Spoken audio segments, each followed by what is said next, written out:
dare you get married to a rich man when my beloved daughter with a good character doesn't even have a boyfriend? Please, ma'am. Now that your wedding gown is out of the way, we will see how your Prince Charming would get married to you without a wedding gown. My wedding gown, no. What would you do if the people who were supposed to love you most, the very women who shared your roof, your father's name, and your daily bread, decided that the one day your heart had waited a lifetime for should be reduced to ash and smoke? This is not a story about a wedding. This is a story about what fire cannot destroy, and what jealousy never understands until it is far, far too late. To women, one man, and a love that refused to choose. There is a particular kind of man in an ombre state, the kind who is generous not because he is foolish, but because his heart is simply too wide to be contained by conventional boundaries. Emmanuel Obiakina was that kind of man. He was born the third son of Chief Obiakina Nwosu of Nui, a man who had made his wealth in spare parts trading and had passed down to Emmanuel not only a considerable inheritance, but an even more considerable sense of self. Emmanuel did not walk into rooms, he arrived in them. He was 6 feet tall with the kind of easy confidence that came not from arrogance but from a man who had long since made peace with who he was. He drove a black Toyota Land Cruiser at a time when most men in his age group in Nui were still arguing over which Okada route was fastest. He wore native attire the way a king wears a crown, not to show off, but because it simply fit him. By the time he was 32 years old, Emmanuel had built a modest empire in auto parts distribution, with branches in Nui, Onitsha, and a small outlet in Lagos. He was comfortable. He was respected. And he was very, very unmarried, a fact that caused his mother, Mama Ngozi, to lose considerable sleep. It was at a burial ceremony in Akilu, one of those elaborate Igbo funerals where the entire extended family turns out and the whole event lasts 3 days, that Emmanuel met the 2 women who would change the entire shape of his life. Her name was Adeza Nvachi. She was 27, the daughter of a retired schoolteacher from Aka, and she had the kind of face that made men forget whatever sentence they had been in the middle of. But it was not merely her face that stopped Emmanuel in the middle of reaching for his cup of palm wine. It was the way she laughed, full and unashamed, tilting her head back as though laughter was something the whole world deserved to witness. She was seated at a table near the women's section of the canopy, and when Emmanuel's eyes found her, he stood still for exactly 4 seconds, a fact his friend Chukwubuikem later teased him about 4 years. Her name was Roseline Adaora Okafor. She was 26, a trader in fabrics who had a stall in Onitsha main market, and she was the kind of woman people described as sharp. Sharp in dressing, sharp in business, sharp in the way her eyes moved around a room and calculated things before she spoke. She was seated 2 tables away from Adaz, and she had noticed Emmanuel before he noticed either of them.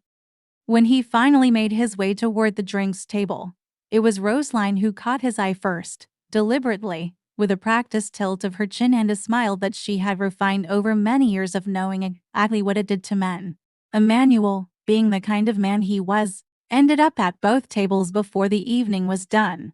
He danced with Adez during the cultural segment when the women from the deceased's hometown performed the Egwota, and she laughed at his terrible footwork with such genuine delight that something in his chest shifted slightly to the left of where it had been before. He argued with Roseline about the rising cost of anchor fabric while they waited for food to be served, and she held her ground with such sharp intelligence that he found himself leaning forward without realizing it, the way a man leans toward a fire for warmth. By the end of the 3-day ceremony, Emmanuel Obiakina had collected both phone numbers and was thoroughly, completely confused. What happened next was something that people in Nui still talked about in hushed, slightly scandalized voices to decades later. Emmanuel called both women. He visited both women. He introduced both women to his mother, separately, onto different Saturdays, and Mama Ngozi, who was nothing if not perceptive, took one look at her son's face when he spoke about each of them and understood immediately that she was not going to get the simple, straightforward situation she had been praying for. What Emmanuel also did not know, what nobody knew until much later, was that Ades and Roseline already knew each other.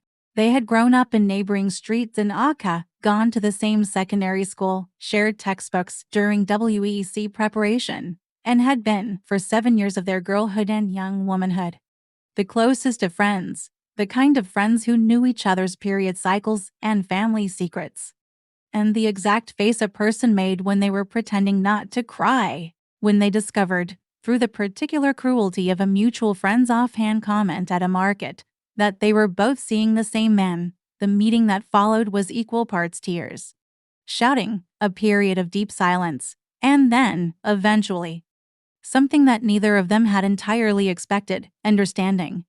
"He likes us both," Ades said, sitting across from Roseline in a buco and Onisha, both of them staring at their plates of ophonic boo with untouched spoons. "I know he does. I can see it." "I know," Roseline said quietly. "And we are friends," Ades said. "We have always been friends.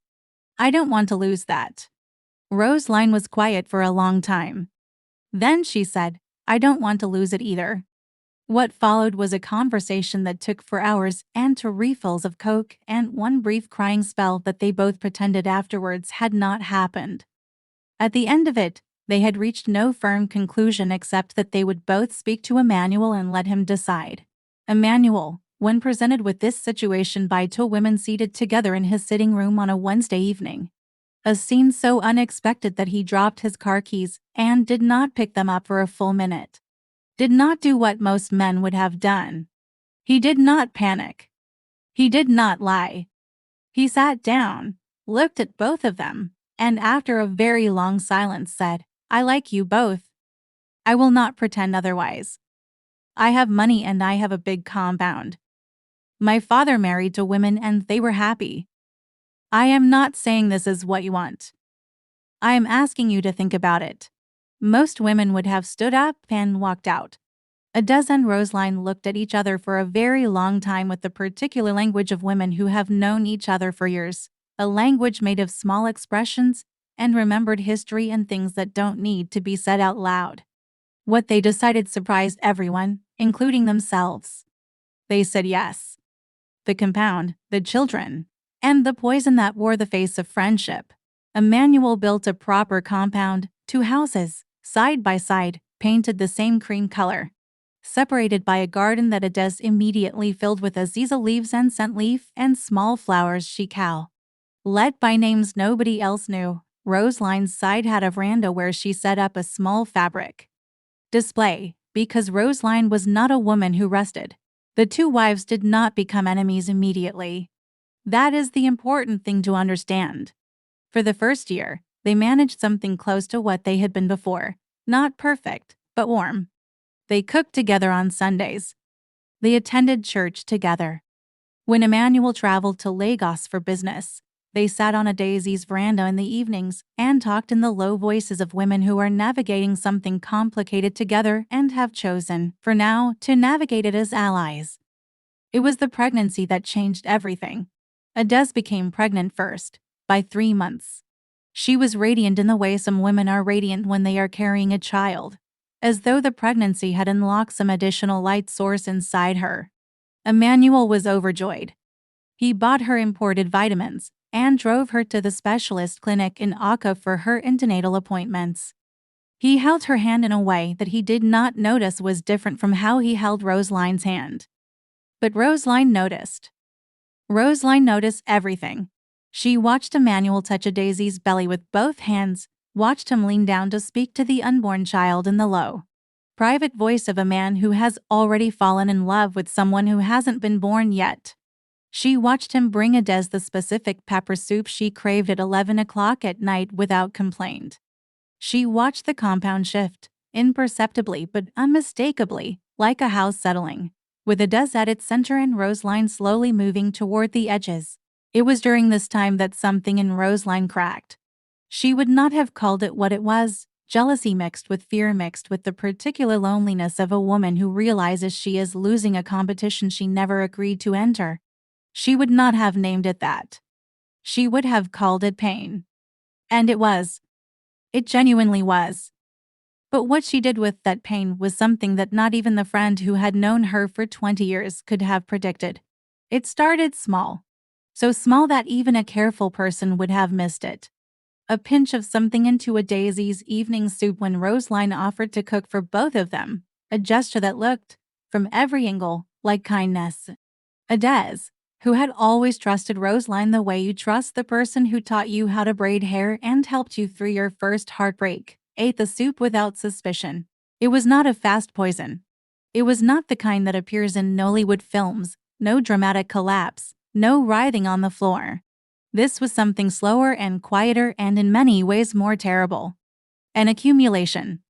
A gradual wearing down of the body's interior, like water finding its way through stone. Adez began to tire more easily. Her appetite, beyond the normal fluctuations of pregnancy, became unreliable. There were headaches that came and went without explanation. The doctors at the antenatal clinic attributed everything to the demands of pregnancy on the body, and Adez, who was not a woman given to complaint, nodded and took whatever supplements they gave her and said she was fine. She was not fine. But she did not know she was not fine, and neither did Emmanuel. And the one person who knew was the one person whose voice carried no alarm. The pregnancy progressed. Roseline herself became pregnant, 2 months behind Adez, a fact that Emmanuel celebrated with equal joy, buying both women new wrapper sets and hosting a small Thanksgiving in the compound. And still, in the stolen spaces between these ordinary moments, the poisoning continued. Not every day. Not in large quantities. Just enough to do its quiet, terrible work. By the time Adez entered her 8th month, she was thinner than she should have been. And there was something in her eyes sometimes, a kind of exhaustion that went deeper than sleep deprivation. That Emmanuel noticed but could not name. He increased her hospital visits. He brought in a private doctor. The private doctor said the pregnancy was proceeding normally, but that Daisy's body was under considerable strain and she would need very careful management during delivery. The day Adez went into labor was a Thursday in the dry season.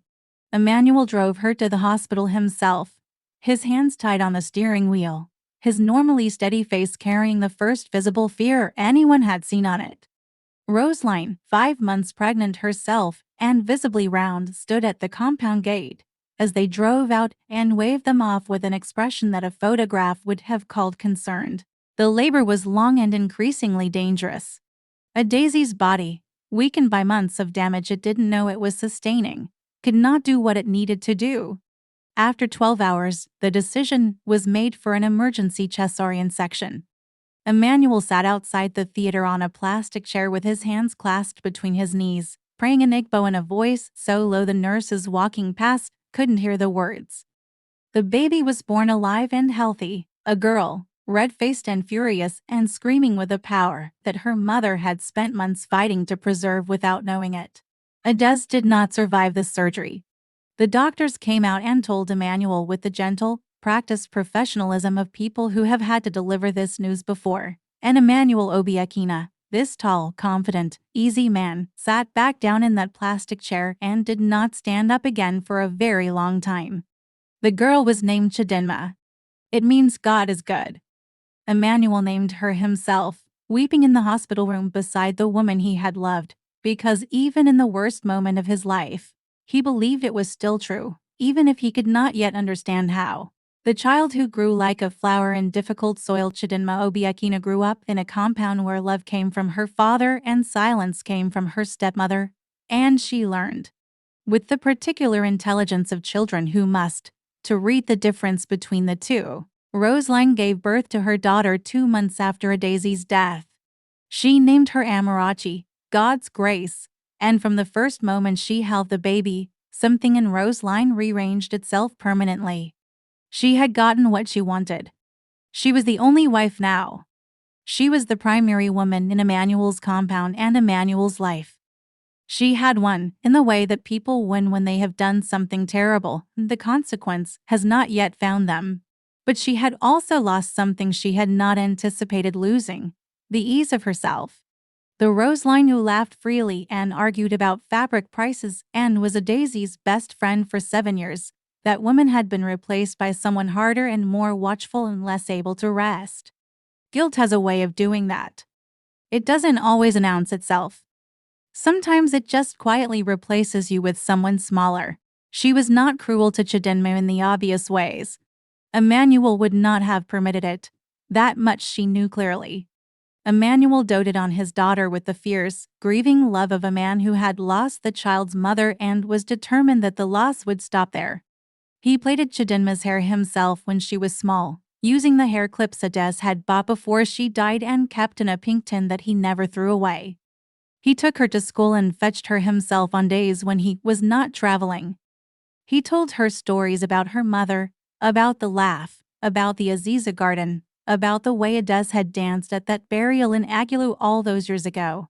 Chidinma absorbed these stories the way dry ground absorbs rain. She built her mother out of them. Not a person exactly, but a presence, a warmth she could locate when she needed it. What Emmanuel could not control was the quieter, more insidious thing that Roseline did. Not beatings, not starvation, not the dramatic maltreatment of films and folktales. Instead, it was a steady, persistent campaign of small lies and managed impressions. A whisper to Emmanuel that Chidinma had been rude to her when Chidinma had only asked a question. A complaint about Chidinma's school performance delivered at the exact moment Emmanuel was tired and irritable, most likely to be swayed. A way of looking at Chidinma in front of guests that communicated something, some slight, some disappointment, without a single word that could be pointed to later. Chidinma felt all of it. Children always feel more than adults believe they do. But she did not break under it, and this, ultimately, was because of two things. Her father's love, which was a foundation solid enough to build on, and a quality that seemed to have come from her mother like a genetic inheritance, a fundamental gentleness, a genuine interest in other people, a warmth that she extended without calculation because it was simply how she was built. Amarachi, her stepsister, born 2 months after her mother's death, 3 months younger than Chidinma herself, was a different kind of child. She had her mother's sharpness without her mother's depth, and she had grown up watching Roseline's way of navigating the world and concluding, as children do, that it was the correct way. She was not entirely without redeeming qualities. She could be funny. She could be surprisingly generous in small moments. But she had inherited the essential thing, the tendency to look at other people's good fortune and feel it as a personal wound. As they grew, the difference between the two girls became the compound's most visible and quietly talked about reality. Chidinma made friends the way a well draws water, simply by existing and being consistently, reliably what it was. She was not showy about it. She did not perform kindness. She simply was kind, and people recognized it the way you recognize good weather. Amarachi tried harder and got less. This was not entirely her fault, but she did not have the self-awareness to understand that. She concluded instead, guided by her mother's whispered interpretations, that people preferred Chidinma because of some unfair advantage Chidinma possessed. Some quality that had been gifted unjustly. Some invisible favoritism from a universe that was simply not paying attention properly. By the time both girls were in their early 20s, the compound had long since settled into its true shape, Emmanuel's warmth filling it like sunlight, Roseline's resentment running through it like a crack in a wall that everyone pretends not to notice, Chidinma moving through it with a grace that came from having had to be careful, and Amarachi moving through it with the particular aggression of someone who feels perpetually wronged. The men who came and the men who stayed, the men began coming for Chidinma when she was 22. Not in the obvious ways, not the loud, chest-puffed entries of men who have decided they want something and have come to take it. They came in the quieter, more earnest manner of men who have encountered something genuine and are not entirely sure what to do with it. There was Ifeanyi, who was a civil engineer working on the Akronisha Expressway project, who met Chidinma at a church harvest Thanksgiving and spent 45 minutes talking to her about the drain problems on the road and went home feeling oddly lighter than he had in months. He came back the following Sunday with purposeful intent. There was Abina, a pharmacist from Equilobia, who encountered Chidinma at the market where she helped her father's friend sell provisions on Saturdays, and was so struck by the way she resolved a pricing dispute between two customers with patience and a kind of steady humor that left both parties somehow satisfied that he lingered for an hour, buying things he didn't need. There was a cousin of a neighbor who came for the Easter festival and left 6 days later with Chidinma's number and a conviction that he had just met someone important. None of these men came for Amarachi. Or rather, one or two tried after meeting her in the compound, but something in those encounters consistently went wrong. A conversation that started pleasantly would end with Amarachi saying something sharp that drew blood unnecessarily, or a gesture of generosity from the man would be received with a suspicion that insulted it, or there would simply be, in the space between them, a notable absence of the warmth that makes a person want to return. Roseline watched this pattern with an anguish she refused to articulate even to herself. She had worked so hard, she had sacrificed her own moral self in the most fundamental way possible to ensure that her daughter would have the advantages that Chidinma would not have. And here was Chidinma, without any particular effort or advantage, being chosen again and again and again, while Amarachi's relationship cycled through a predictable sequence of brief intensity and abrupt termination. "Those men are only using her," Roseline would say to Amarachi in the evenings, speaking about whatever man Chidinma was currently seeing. "They see a girl without a mother. They think she is easy. They will use her and throw her away." And Amarachi, who wanted very badly to believe this, believed it. But the men did not throw Chidinma away. They kept coming back. And Chidinma, for her part, did not rush. She was not in the business of accepting a man because he had come. She was waiting, with the patience of someone who knows what they are looking for one who felt right. He arrived in the form of Chukwubuikem Adalik. The man who saw her, his name was an Igbo name attached to a Yoruba surname, which was itself a story. His father was an Igbo man from Nui, his mother a Yoruba woman from Ibadan, and Chukwubuikem, Ikem to everyone who knew him, was the product of a home where Igbo proverbs and Yoruba wisdom existed side by side and had been shaping him since before he could speak. He was 31. He had a degree in business administration from the University of Nigeria in Nsukka and a postgraduate diploma in supply chain management from Lagos Business School. He ran the Nui branch of his family's logistics company, which handled delivery contracts for several major manufacturers in the industrial corridor between Nui and Onitsha. He drove a dark blue Prado, not because he needed to impress anyone, but because he traveled long distances on bad roads and needed something that would not fail him. He was not a flashy man. He dressed well but not extravagantly. He spoke in the measured, thoughtful way of someone who had learned early that words had weight and should be placed carefully. He had a particular quality, noticed by everyone who spent time around him, of making the person he was talking to feel like the only person in the room. Not because he was performing attention, but because he was actually, genuinely paying it.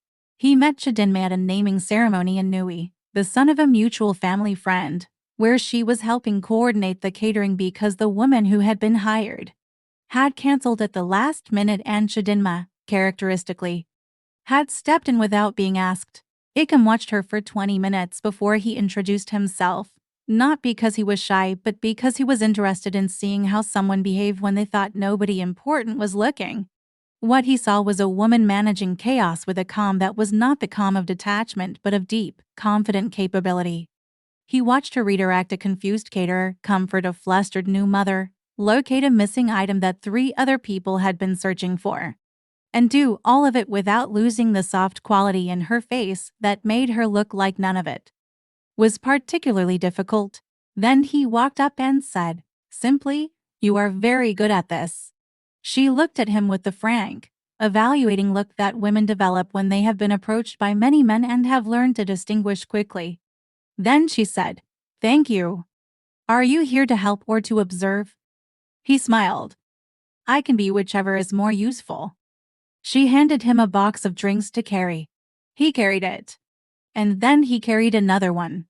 And by the end of the afternoon, when the ceremony was winding down and the last guests were being escorted out, and the compound was full of the aftermath of celebration. They were sitting together on a bench near the garden talking in the easy, unpretentious way of two people who have somehow skipped the awkward beginning and landed directly in something real. He visited her in Nui the following Saturday. He met Emmanuel, who looked at him with the particular attentiveness of a father who has been waiting for this moment, and also dreading it, and Ickham, understanding immediately what he was seeing, sat with the older man for an hour and talked to him not about himself but about Emmanuel's life, his work, his history. Emmanuel told him things he hadn't told anyone in years, and afterwards sat in his chair for a long time with an expression nobody in the compound could quite read. Later that evening he called Chidinma into his room and said simply, "That is a good man." For Emmanuel Obiakina, who was not a man given to simple statements where complex ones were possible, this was everything. The engagement, the envy, and the growing darkness. Ickham proposed to Chidinma on a Sunday afternoon, in the Aziza garden that Adez had planted 23 years ago, and that Emmanuel had maintained ever since with a faithfulness that was its own form of conversation with the dead. He did not do it elaborately. No restaurant, no hired musicians, no social media setup. He came to the compound in the afternoon, sat with her in the garden while the sun lowered itself toward the tree line beyond the wall, and produced from his pocket a ring that had belonged to his paternal grandmother, a small, elegant thing in gold with a dark red stone that caught the light in a way that seemed almost willful. He said, "I have been looking for you my whole life without knowing who I was looking for. I know now. I don't want to waste any more time." Chidinma looked at him for a long moment. Then she said, "Yes," and the word came out of her with a fullness that surprised even her, like something that had been waiting for a long time for permission to be said. Emmanuel, who had been pretending to garden on the other side of the compound and who had been absolutely listening, made a sound that was half cough and half something else, and suddenly found it necessary to go inside immediately. The compound lit up with the news. Emmanuel threw an impromptu gathering that weekend, neighbors, relatives, the family friends who had watched Chidinma grow up. There was food and palm wine, and someone brought a small sound system, and there was dancing in the compound until the generator ran out of fuel at midnight, and the whole thing continued for another half hour by the light of phone torches. Roseline sat through all of it with a face she had constructed carefully. She said the right things when the right things needed to be said. She hugged Chidinma in front of Emmanuel with the arms of a woman performing warmth. She shook Ikham's hand and smiled with her mouth. But in the room she shared with Amarachi, in the late evenings when the compound was quiet and Emmanuel was asleep and the night insects were singing outside, something else was being said. "His family will never accept her," Roseline said one night, lying in the darkness. "Yoruba family, Igbo girl. His mother will never accept this. His mother seems to like her," Amarachi said. Because even she had seen this clearly at the introduction ceremony that followed. Roseline was quiet. "Then, it will not work out. A girl without a mother, nobody to teach her how to hold a home. She will embarrass herself." But it was working out beautifully. Ikham's family, his warm, large-gestured Yoruba mother who arrived from Ibadan for the introduction carrying enough food to feed a village, and his quiet, precise Igbo father who observed Chidinma with the careful eye of a man who had successfully built something complex and knew how to assess the quality of a foundation, both gave their blessing with a completeness that was almost aggressive in its clarity. The wedding was set for a Saturday in November, a proper Igbo-Yoruba fusion ceremony, the traditional rite on Friday, the white wedding on Saturday.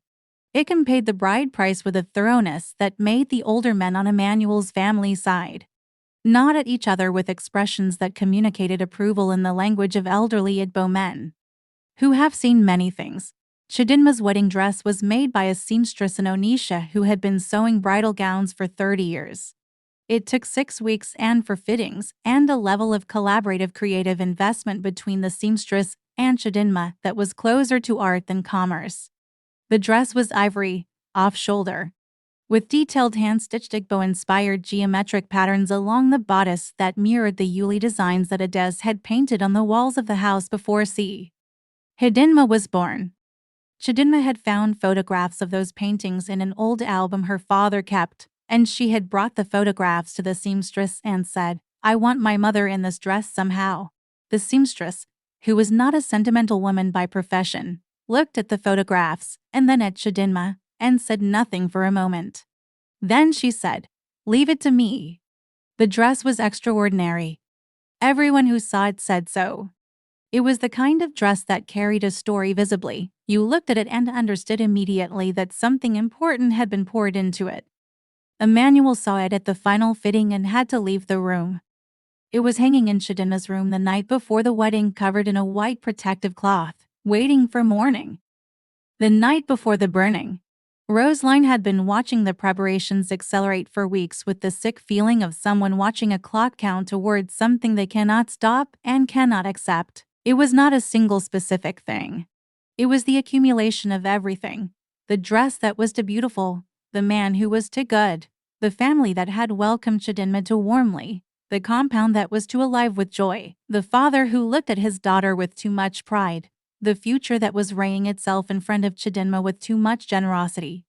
All of it pressing on the crack in Roseline that had been there since the day she put something in a daisy's soup, and a part of her had never recovered from what that made her. She sat in her room on the Friday evening after the traditional ceremony, which had gone magnificently, with dancing and Yuli body art and Ikem's Yoruba relatives and Chidinma's Igbo relatives, finding, to everyone's surprise and delight, that they had more in common than they had assumed, and she sat very still. And something in her made a decision. Amarachi was there.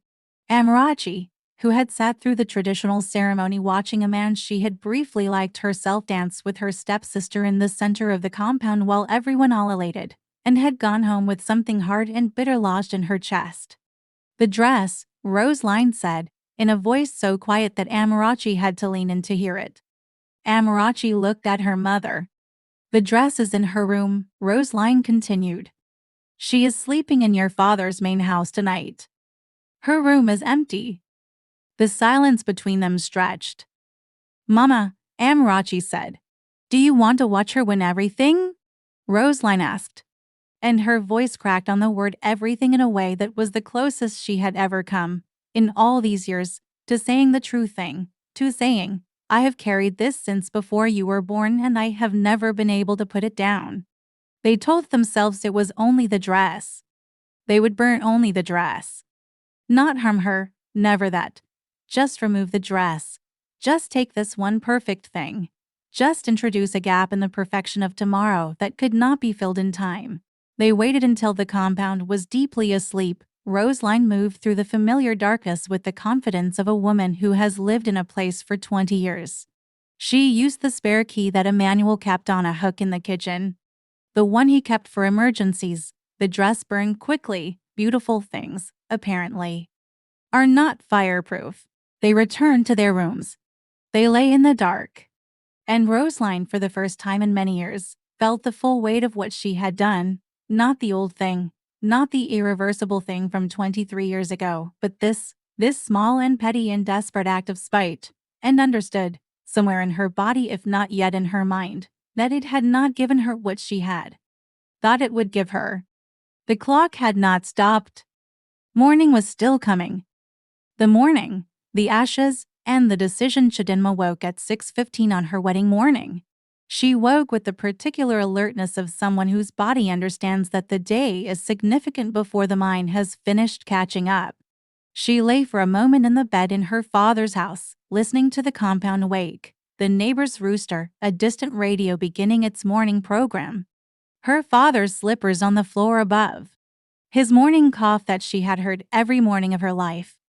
She got up, wrapped herself in her house robe, and crossed the compound to her room to begin the process of becoming a bride.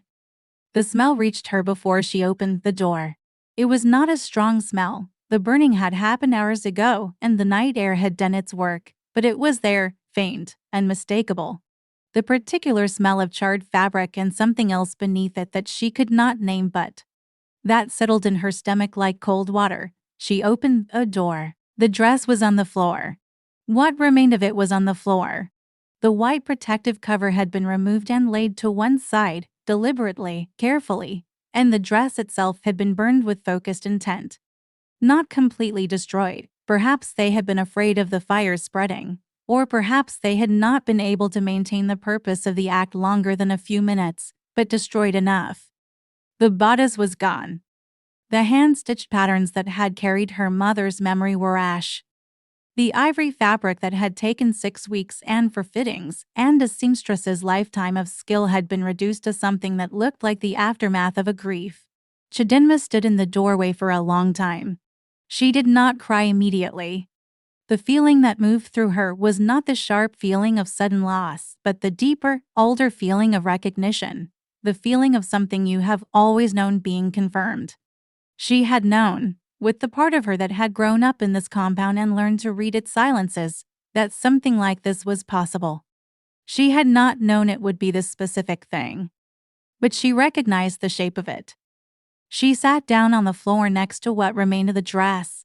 She reached out and touched the ash with one finger, and the ash did not become anything other than what it was. Then, very quietly, sitting on the floor of her room on her wedding morning, she cried for exactly 15 minutes. She cried for the dress and for the 6 weeks and for the seamstress who had poured 30 years of skill into it and for the Yuli patterns she had brought from her mother's photographs. And for the simple, exhausting unfairness of having this one day. This one ordinary, extraordinary day, targeted by the people who should have, who, in any just arrangement of the world, would have loved her. After 15 minutes, she stopped. She stood up. She washed her face. She looked at herself in the small mirror on the wall of her room, her face still slightly swollen from the brief crying, her hair in the overnight protective braids the stylist had set the evening before, her eyes clear and dark and very, very calm. She went to her father. The man who chose a simple dress. Emmanuel Obiakina listened to his daughter tell him what had happened. He sat in his chair in the sitting room with his hands on his knees and his face doing something complicated and controlled, and he listened to all of it without interrupting.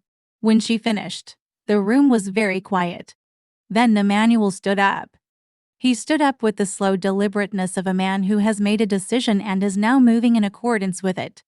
He walked to the window and looked out at the compound where the morning light was coming in golden over the garden his first wife had planted, and he stood there for a moment. Then he turned around and said, "We will deal with what has been done in this house. That will happen. But not today. Today is your day. Who will take that from you?" Chidinma looked at her father. "Nobody," she said. "Then go and get dressed," he said. "Whatever you have, go and dress." She went to the wardrobe where her ordinary clothes lived, the clothes of her normal life.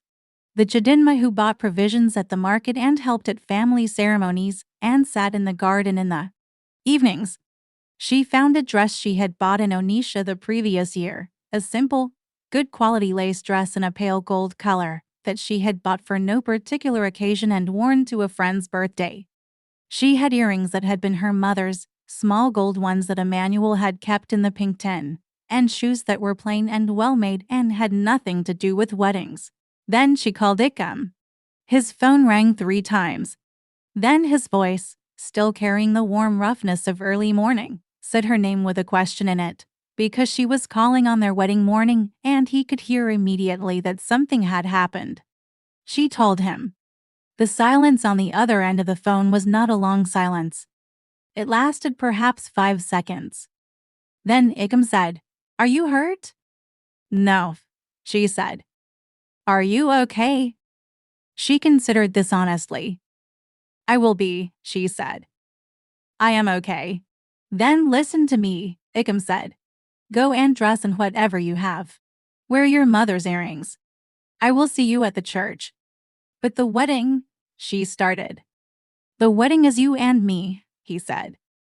"The dress was beautiful and I'm sorry it's gone. But the dress was never the point. You were always the point. I'll be there. I'll be wearing something that matches, I promise you." She stood in her room holding the phone after the call ended and felt something settle in her chest. Not the absence of pain, because the pain was still there, but something alongside it. Something that made the pain bearable, the feeling of being known by someone, of being chosen not for what you look like on your best day but for what you are when your best day has been deliberately dismantled. Ickham called his groomsmen. He told them, casual dress, whatever was clean and respectable. He himself changed out of the tailored suit he had collected from the tailor the week before and put on a well-pressed traditional attire in a deep blue that his mother had brought from Abadan. When people asked him later why he changed, he said, "Because my wife was going to walk into that church and she was going to be beautiful. She is always beautiful. And I was not going to let her feel alone in what happened to her. If she could not wear what she prepared, then neither would I." The wedding that nobody expected and nobody forgot the church was full. Word had traveled, because it always does, in the particular information network of Nigerian communities, faster than any electronic communication, that something had happened to the wedding dress. The story moved through the guests assembling outside the church in fragments and whispers, each person adding the color of their own shock. When Chidinma arrived, her father on her left arm, the gold lace dress simple and good against her skin, a daisy's earrings catching the morning light, her face composed and clear. A hush moved through the gathered crowd the way a hush moves through a room when something real has arrived. She was not diminished. That was what people said afterwards, repeatedly, in the retellings that would persist for years. She was not small, not reduced, not the version of herself that the people who burned the dress had intended to create. She was simply, completely, entirely herself, and somehow, in the plain gold dress on her wedding morning, she was more visible than she would have been in any gown. Ickham was standing at the front of the church in the deep blue traditional attire. When he saw her at the entrance, something moved across his face, not surprise, exactly, but a kind of recognition, like a man confirming something he already knew. He walked back down the aisle to meet her. He took her hand. The pastor, who had been told of the situation by the church coordinator, looked at the two of them standing there, simple, unadorned, entirely present, and said a quiet prayer before the service that made 3 women in the front row cry and 4 men in the back row clear their throats simultaneously. The ceremony was not shorter. It was not sadder. In many ways, it was more than it would have been with all the planned splendor intact, because what was in it was not managed beauty but actual truth. And actual truth has a quality that managed beauty sometimes lacks. When Ickham said "I do," he said it looking directly at her, and his voice was the voice of a man who has made up his mind permanently. When Chidinma said "I do," her voice did not shake. The ring, his grandmother's ring with the dark red stone, went onto her finger. And the church applauded with the particular warmth of people who have witnessed something that deserved to be witnessed. D. Emmanuel Obiekina, in the front row, put his hand over his mouth and breathed very carefully. The reception and the reckoning. The reception had been booked and arranged and could not be unbooked, and so it happened, the food and the music and the speeches and the first dance. All of it, and Chidinma and Ickham moved through it the way the people move through a celebration. When the celebration is genuinely for them and they are genuinely happy and the happiness is not a performance. Ickham's mother, who had arrived from Abadan and been told of the morning's events by her son during a brief phone call, spent a considerable portion of the reception sitting next to Chidinma with her hand over Chidinma's and occasionally saying things in Yoruba that she did not bother to translate, because their meaning was perfectly clear. Emmanuel danced. He danced with his daughter to a song that had been a Daisy's favorite, a choice that Chidinma had made months ago and had not changed, and nobody who watched them dance spoke for the duration of it. Roseline and Amarachi were present. They had to be. Emmanuel had said nothing yet. The full reckoning was coming, but Emmanuel was not a man who settled accounts in public spaces. He had looked at both of them that morning with a look that communicated, without a single word, that he was aware, that he would not forget, and that the conversation that was coming would be thorough. Both women sat through the reception with the particular rigid stillness of people waiting for something they cannot stop. They watched Chidinma dance with her husband. They watched her laugh, the same full, head-back laugh that apparently had come directly from Adez, That same laugh at that burial in Akilu. That same laugh that Emmanuel had fallen in love with before anything else. They watched him turn toward that laugh with the expression of a man who intends to be near that sound for the rest of his life. And it was here, in the watching, in the undeniable reality of what they were seeing, that something began to shift in both of them. Not remorse, exactly that, not yet. That came later, and more fully for one than for the other. But the beginning of understanding.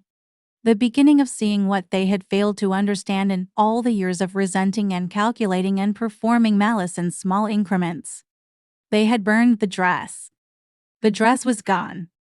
And Chidinma was here, married, more luminous in a plain gold lace garment than she would have been in any confection of ivory and hand-stitching. More married than a dress could make her. More herself than the absence of a dress could unmake her. The dress could be replaced. The seamstress, who attended the reception and cried freely and without embarrassment throughout, had already, without being asked, told Chidinma that she would remake it, not for the wedding, but for the photographs, for the memories, for the album that a daughter might one day look through. But the thing that Chidinma had, the quality that made men serious, that made a logistics company director change his wedding suit and walk back down a church aisle to meet his bride and say adieu in a voice like a promise that meant it, that could not be bought or burned or replaced, because it had not been manufactured in the first place. It was simply what she was. And no one, not jealousy, not spite, not the accumulated resentment of 23 years, could take what a person simply is. Roseline understood this at the reception, watching her stepdaughter laugh. She understood it with the specific, complete, irreversible clarity of someone who has spent decades fighting the wrong enemy, using the wrong weapons for the wrong reasons, and has finally, in the worst possible moment, seen clearly. Amarachi understood it differently. She understood it in the way younger people understand things that their mothers have passed on to them, with the added layer of realizing, slowly and painfully, that the inheritance she had received was not the gift she had believed it to be. That the sharpness she had admired in her mother was not, in fact, a form of power, but a form of fear. That the women who moved through the world with fire were not the ones who won the things worth having. She looked at her half-sister dancing with her husband and thought, for the first time without resentment, she is happy. And then, more painfully, I am not. And then, more painfully still, I don't know how to be. That last thought was the first honest thing she had thought about herself in years, and it hurt the way true things hurt when they arrive after a long absence. The reckoning, the truth, and the garden. Emmanuel called Roseline and Amarachi to his sitting room 2 weeks after the wedding. He sat in his chair, they sat across from him, and he spoke to them for 2 hours in the quiet, measured, utterly final voice of a man who has been deceived in his own house for 23 years and has chosen, now, to say every true thing that needs to be said. He told Roseline what he knew, not all of it, because some of what he suspected about a Daisy's pregnancy he had no proof of and would never have proof of. And he was not a man who accused without evidence. But what he knew, the lying, the constant small campaigns of sabotage against Chidinma's reputation in his own eyes, the years of manufactured impressions, the dress. Roseline sat very still through all of it. Her face did things that were hard to describe. It moved through several different versions of itself before settling into something that looked, at the end, very tired. She did not deny the dress. She could not. What she said, at the end, after a long silence, was, I was afraid. It was not enough. She knew it was not enough. But it was, perhaps, the first entirely true thing she had said out loud in decades. Emmanuel looked at her for a long time. Then he said, I know. He did not say it with softness. He said it with the heaviness of a man who has understood something complicated about a person he shared his life with and is not sure what to do with that understanding. Except carry it honestly. The consequences were not dramatic. This was not a Nollywood film, and Emmanuel was not a man given to dramatic consequences. He told Roseline that he was reducing his direct involvement in the day-to-day running of the compound. and that Chidinma and Ikam would henceforth receive a substantial portion of what had always been intended for Chidinma regardless of whatever arrangements existed in the compound. He told her that trust, once broken at the level she had broken it, did not fully repair, and that they would both have to live with that truth. Roseline went back to her room and sat in it for a very long time. Amarachi, who had been quiet through the entire meeting, went to find Chidinma. Chidinma was in Ikam's house now. They had moved into the house Ikam owned across town, a proper married couple's home with a garden that Chidinma was already filling with things. But she had come back to the compound that afternoon to check on her father, as she did 3 times a week. Amarachi found her in the garden. Chidinma looked up from where she was kneeling in the soil, hands dirty from planting scentleaf, and waited. Amarachi stood at the garden's edge for a moment. Then she said, "I'm sorry for the dress. I should have stopped it." A pause. "I should have stopped a lot of things." Chidinma looked at her half-sister, this girl she had grown up alongside, this girl who had been given the wrong map to everything and had followed it faithfully to here, and felt something move in her that was not entirely forgiveness yet, but was the beginning of the direction of it. "I know," Chidinma said. "And then, sit down." Amarachi sat. Chidinma kept gardening. After a while, she handed Amarachi a small trowel and indicated a patch of earth that needed turning. Amarachi took the trowel. She was not sure what she was doing with it, but she turned the earth. And for a while, the two of them worked in the garden in silence, a silence that was not the silence of hostility or estrangement, but something that had more space in it than that. Something that a different kind of relationship might, over time, with effort and patience and a willingness to face the true things, begin to grow in. What fire cannot destroy. Chidinma and Ikam were married for many years. Their home on the other side of Nui was the kind of home that people felt immediately upon entering, not because it was elaborate, though it was comfortable, but because the quality of what existed between the people inside it was available, like warmth from a fire that had been carefully maintained. They had 3 children. The eldest daughter, born in the 5th year of the marriage, was named Adez. The dress was remade, as the seamstress had promised. The Yuli patterns were reproduced from the same photographs. It hung in their bedroom for years. Not as a wedding dress, but as what it was, a beautiful thing that had been burned and restored. That existed now as proof that some things survived the attempts made against them. Emmanuel Obiakina lived long enough to know his grandchildren, and he sat with the eldest, the one named Adez, in the garden of his compound and told her about her great-grandmother. About a laugh at a burial ceremony in Agilu, about a garden full of aziza and scentleaf. About what it meant to carry a person forward in the act of naming. Roseline grew quieter as she aged. The sharpness that had defined her softened, not entirely, but enough. She was never again the person she had been in the worst of herself. That person had been too costly to maintain, and she was too tired to continue the maintenance. She attended the births of Chidinma's children and held each baby with an expression nobody in the room could quite read. Amarachi took a different road. It was not a straight road and it was not always an easy one. She made choices that were better than the choices her mother had modeled, and she failed in some of them, and she tried again. She found, eventually, a man who was not looking for the performed version of herself, but for the actual version. The version that appeared, slowly and tentatively, as she learned to stop fighting the people around her and started trying to understand them. She was not Chidinma. She was not built the same way. But she was, over the years, learning to be entirely herself. And that, she discovered, was more than enough. There is an Igbo saying that roughly translates, "Idi mawaju akachauko," a good thing does not become less good from being desired. The wedding dress could be burned. The wedding could not. The mourning could be disrupted. The woman could not. Because a dress is a dress, and beautiful things can be made again. But a person who is genuinely, entirely, irreducibly themselves, is made only once. And fire, for all its confidence, has never yet managed to destroy what a person simply is, the end.